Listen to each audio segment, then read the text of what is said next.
RTS Info, Pauline Rappa. Et on commence ce journal avec du sport, du hockey et cette 22e journée de National League. 2 clubs romans jouent ce soir.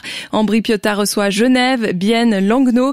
Joël Robert, le HC Bienne qui s'en sort très bien. Oui, Bienne mène 2-0, peut-être 3-0 parce que le 3e but a été marqué, mais les arbitres sont en train de regarder à l'instant s'il y avait un hors-jeu ou pas. Donc c'est toujours l'incertitude. Mais Bienne a en tout cas au minimum 2 buts d'avance comme Ambri Piotta qui mène 2-0 également contre Genève-Servette. Il y a 2-1 pour Zurich contre Rapperswil. La partie Bern-Zug a été renvoyée. L'équipe de Zug est en quarantaine à cause du Covid. Et puis en football, en Super League, Lucerne et Vaduz ont fait match nul 1 partout. Et à Berne, dans le choc au sommet, après une demi-heure, Bâle mène 1-0 contre Young Boys. But de Cabral sur penalty. Merci Joël, et toutes ces rencontres sont à suivre dans Sport Première.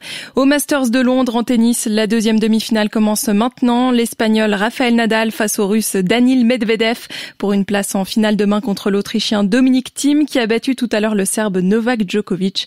À suivre en images sur RTS2. La pandémie de coronavirus s'invite dans l'équipe de Suisse masculine de ski. Loïc Meillard, Justin Murisier et Marco Odermatt ont été testés positifs au Covid-19. Ils doivent donc rester en isolement et faire l'impasse sur la prochaine étape de Coupe du Monde ce vendredi. Chez les dames, la Slovaque Petra Vlhová a remporté le premier slalom de l'hiver à Levi en Finlande devant l'américaine Mikaela Shiffrin. Jolie performance des Suissesses. 4e place pour Wendy Holdener, 5e pour Michelle Guizine. Mélanie Meillard termine 9e. La pandémie au cœur du sommet virtuel du G20, dirigé cette année par l'Arabie Saoudite. Les dirigeants du G20 appellent à la solidarité face au Covid-19, en particulier pour l'accès aux vaccins. En France, l'issue d'un procès très médiatisé, Jonathan Daval est condamné à 25 ans de prison pour le meurtre de sa femme Alexia. L'homme de 36 ans a reconnu avoir tué son épouse. Il a accepté sa peine, prononcée aujourd'hui après 5 jours de procès.